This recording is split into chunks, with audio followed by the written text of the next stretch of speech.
En République démocratique du Congo, l'opposant Moïse Katumbi, candidat déclaré à la présidentielle, a été entendu pendant près de 7 heures ce lundi par la justice.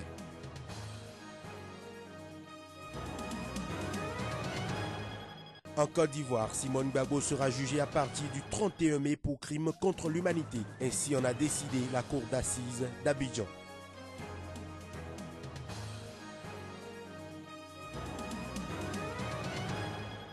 Enfin, la disparition de Papa Wemba continue de susciter des réactions sur tout le continent. Les artistes sénégalais étaient à l'ambassade de la RDC à Dakar.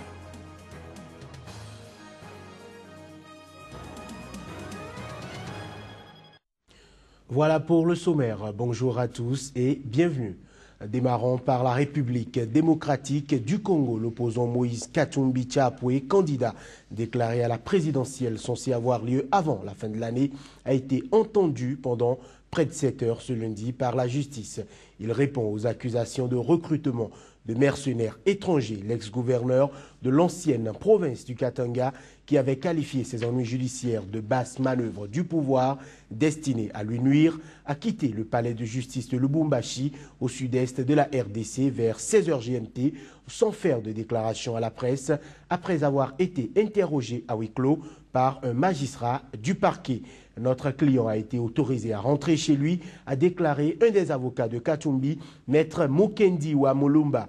L'audition s'est passée dans les règles de l'art, a-t-il dit. Elle doit reprendre mercredi à 10h locales, 8h GMT, a précisé son confrère Georges Kapiamba. En Côte d'Ivoire, l'ex-première dame Simone Gbagbo sera jugée à partir du 31 mai à Abidjan pour crime contre l'humanité lors de la crise post-électorale de 2010-2011. Ainsi en a décidé la cour d'assises d'Abidjan lors de l'ouverture de la session ce lundi.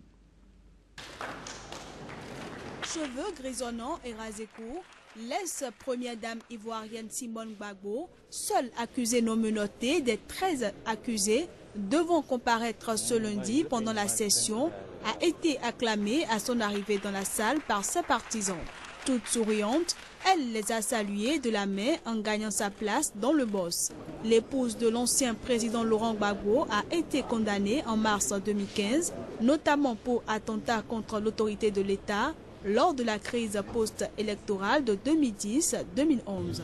Pour les victimes, j'attends quand même que le droit soit dit, qu'il y ait une justice pour les victimes qui en ont tant souffert. Puisque le pouvoir ivoirien veut que Mme Gbagbo soit condamnée, cette cour d'assises qui a été choisie sur mesure ne fera que la condamner.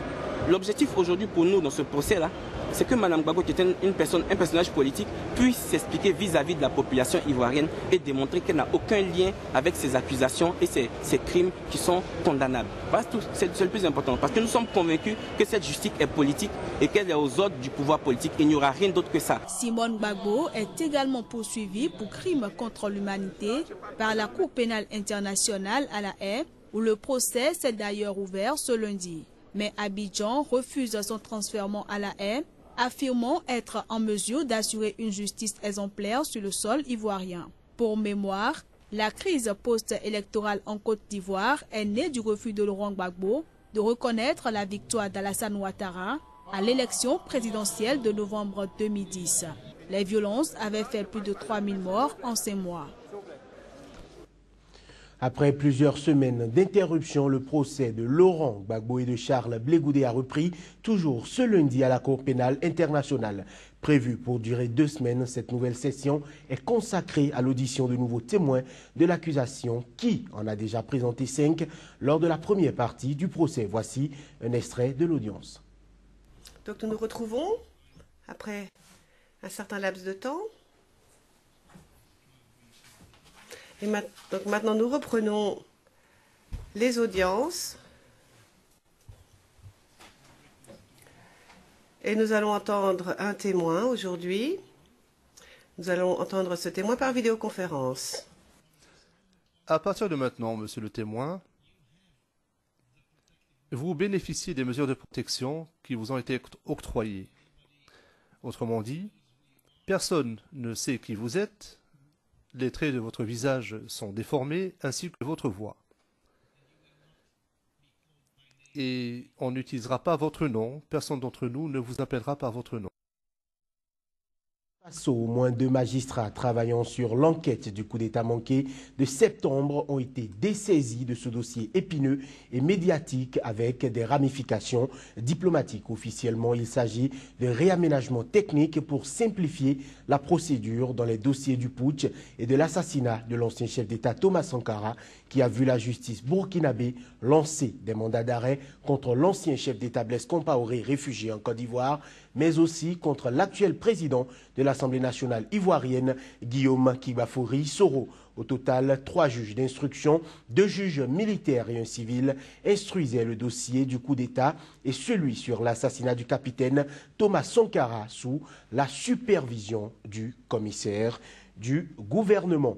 Des menaces de mort planent sur la médiatrice de la République en Afrique du Sud, Thuli Mondosela, dont le bureau est le fer de lance d'une campagne anticorruption, a été prévenu de la menace par un SMS envoyé par l'un de ses informateurs. Selon l'hebdomadaire Sunday Times, qui a le premier révélé l'affaire, une somme d'un peu plus de 43 000 € aurait été proposée aux assassins. Ces derniers, qui sont menés par un chef de gang de la province du Cap-Oriental, auraient pour instruction de déguiser l'assassinat de la médiatrice en accident de voiture.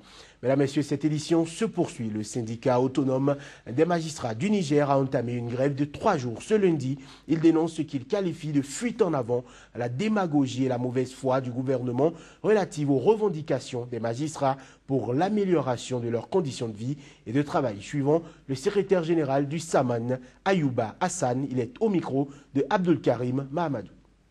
L'ultimatum comprend 3 points principaux. D'abord, la suspension illégale de 2 de nos militants. Mais malheureusement, le ministre de la Justice qui a suspendu ce collègue n'a pas respecté le délai légal qui est de 5 mois. Donc c'est à l'issue de ce délai-là que tout doit être réglé. Mais malheureusement, ça n'a pas été fait jusqu'à ce que ce délai soit expiré. Nous, on a dit, bon, étant donné que le délai est expiré, donc il doit rétablir nos militants dans leurs fonctions, ce qui n'a pas été fait. Ensuite, donc, au niveau du ministère, un comité devrait être créé pour essayer de statuer, donc de voir comment on va réviser le statut de la magistrature. Là aussi, le ministre n'a pas signé l'arrêté afférent. Donc, on a dit qu'on face à cette situation, on n'a pas le choix que d'aller en grève. C'est pourquoi on a invité tous nos militants à aller en grève. Donc, on a constaté que cette grève est largement suivie donc, sur toute l'étendue du territoire national, parce qu'on a eu des échos, donc au niveau donc, de toutes les juridictions, tout est fermé, donc rien ne marche. Même des assises qui ont été prévues ont été donc reportées. Voilà, donc nos collègues les magistrats sont déterminés pour défendre leurs droits, parce que c'est tout ce qui reste. Voilà, parce que quand même, dans un État normal, la justice, quand même, c'est l'un des piliers de la démocratie. Donc la justice aussi, c'est les acteurs de la justice, notamment les magistrats. Donc on dit on ne peut pas ignorer les magistrats. Donc nous, on prend nos responsabilités. Voilà. Décès d'une jeune footballeuse camerounaise de 26 ans dimanche dernier lors d'un match du championnat féminin de première division au Cameroun. Moins de 48 heures après la mort de l'international camerounais Patrick Ekeng, Janine Christelle Djomnang, précédemment gardienne de but du club des Femina Stars, a succombé pendant l'échauffement. Une situation douloureuse pour le monde sportif camerounais qui vient de perdre 2 de ses éléments clés. Rappelons que le 26 juin 2003, un autre international camerounais, Marc-Vivien Foué, était mort à 28 ans dans des circonstances similaires lors d'une rencontre de la Coupe des Confédérations opposant le Cameroun à la Colombie au stade de Gerland, 7A, Lyon. Je l'annonçais en titre. La disparition de Papa Wemba a été une douloureuse perte pour le continent. Ainsi s'est exprimé l'artiste sénégalais Youssou N'Dour lorsqu'il s'est rendu en compagnie de ses confrères à l'ambassade de la République démocratique du Congo à Dakar pour présenter ses condoléances. Reportage, cher Berthe. Les messages de condoléances pleuvent toujours 2 semaines après la mort de Papa Wemba. À l'ambassade de la RDC au Sénégal, les artistes sénégalais sont venus présenter leurs condoléances et rendre les hommages du monde de la culture sénégalaise au peuple frère de la RDC. Accueillis à leur arrivée par l'ambassadeur de la RDC, Youssou N'Dour et Ismaël Lo ont rempli tour à tour les cahiers de condoléances ouverts en la mémoire de Papa Wemba par la représentation diplomatique. Avec émotion que je viens présenter mes sincères condoléances et ma sympathie et mon soutien au peuple congolais et à la famille de Papa Wemba qui était un grand frère, un ami. Tombé sur scène le 24 avril dernier à Abidjan, lors de la FEMUA, Papa Wemba a laissé orpheline la rumba congolaise dont il était le roi. Ainsi, tout comme Bob Marley, dont l'anniversaire de décès est célébré chaque 11 mai par le monde entier, Youssou N'Dour appelle à un devoir de pérennisation de l'œuvre de Papa Wemba. Si les jeunes doivent prendre des initiatives, le 24 avril devrait être un Wemba Day. Papa Wemba est mort comme un soldat sur le terrain. Avec sa disparition, son pays, la République démocratique du Congo, a perdu une icône. L'Afrique un ambassadeur, le monde une voix. Cap à présent sur la seconde partie de cette édition. Mesdames, Messieurs, la revue de presse. Et pour cette revue de presse en phase avec l'actualité, nous recevons Kodjovi Ametonou qui est déjà sur ce plateau. Kodjovi, bonjour. Bonjour Johannes Toanou et salut à nos amis téléspectateurs. Moïse Katumbi a effectivement répondu à l'appel du procureur accompagné de ses partisans. L'homme aura passé près de 7 heures d'horloge à l'interrogatoire. Finalement, il est retourné chez lui. Oui, Johannes Toanou, Moïse Katumbi Tchapoué, comme vous avez l'habitude de le dire, a effectivement répondu donc à l'appel du procureur de la République à Lubumbashi avec Africa Time. L'information est bien sûr là. République démocratique du Congo, écrit Africa Time. L'opposant Katumbi se présente à la justice avec des centaines de partisans. Oui, le temps est grave. C'est bien sûr ce que relève Congo Times qui écrit République démocratique du Congo. Katumbi, l'affaire est bien grave, mais Radio Okapi fait constater que Moïse Katumbi est rentré chez lui après de longues heures au parquet de Lubumbashi. Ces heures ont été bel et bien décomptées. Ça fait pratiquement 7 heures d'horloge que l'ex-dirigeant de Katanga a été écouté et Média Congo de rappeler Lubumbashi. Moïse Katumbi ressort libre de son audition. Pas tellement libre puisqu'il retourne dans 48 heures. Tout à fait. Kodjovi Ametonou, reprise du procès, cette fois-ci de Laurent Gbagbo. Ça a occupé toute l'actualité dans les rues d'Abidjan. Les canards n'ont pas raté cette occasion. Oui, et c'est bien sûr avec le quotidien Le Patriote que nous démarrons donc cette information en Côte d'Ivoire, deuxième round du procès de Gbagbo et Blé Goudé qui a donné l'ordre de massacrer le peuple. Ces témoins clés qui vont mettre fin au débat. Ces témoins, c'est bien sûr l'Inter qui évoque également là-dessus. Reprise du procès à la CPI après Sam l'Africain. Voici les témoins clés attendus à la barre. De graves accusations contre Blé Goudé. Il manœuvre pour que Gbagbo reste en prison. C'est bien sûr des citations à la une du journal L'Inter avec notre voix cette fois. Avant la reprise du procès de Blé Goudé ce matin, la cousine de Gbagbo parle.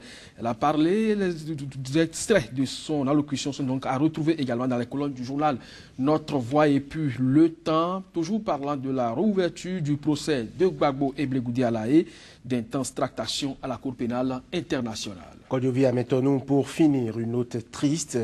On est tenté de dire aujourd'hui que le football camerounais est dans une mauvaise passe. Oui, vous l'avez évoqué tout à l'heure au cours de votre édition. C'est bien sûr cette dame qui a succombé sur le terrain. Il s'agit bien sûr de Dame Janine Christelle Jomnang. C'est bien sûr Africa Press qui évoque l'information. Joueuse de Femina Stars s'écroule et meurt au stade municipal des Boloas. Bien sûr, avant cette dame, c'est bien sûr Ekeng qui a attiré sa révérence. Écrit Camerbi, Cameroun, Patrick Ekeng, ambiance au domicile de l'affliction profonde des proches inconsolables. C'est bien sûr le football camerounais qui est en deuil, mais bien sûr cela n'est pas de nature à perturber le déroulement de la fête nationale qui se prépare avec Camer Post. Et bien sûr vous verrez que la fête nationale est en préparation et que John Fundi va pouvoir donc célébrer cette fête nationale aux côtés du président Paul Biya le 20 mai prochain. Un rapprochement un peu bizarre pour quelqu'un qui connaît l'histoire de la politique au Cameroun. C'est un opposant très très fervent de ce régime de Biya, mais aujourd'hui les deux hommes se retrouvent. C'est bien sûr pour peut-être la cause du Cameroun, parce que l'intérêt désormais doit unir les uns et les autres. Mieux vaut tard que jamais, dit-on. Tout à fait. Kodjovi Ametonou, merci pour cette revue extrêmement riche. Nous clôturons cette édition sur cette information que nous vous remercions d'avoir suivi. Très bonne suite des programmes sur SICA. Restez-nous fidèles. Notre point de l'actualité assure dans un instant. Jean Froundi.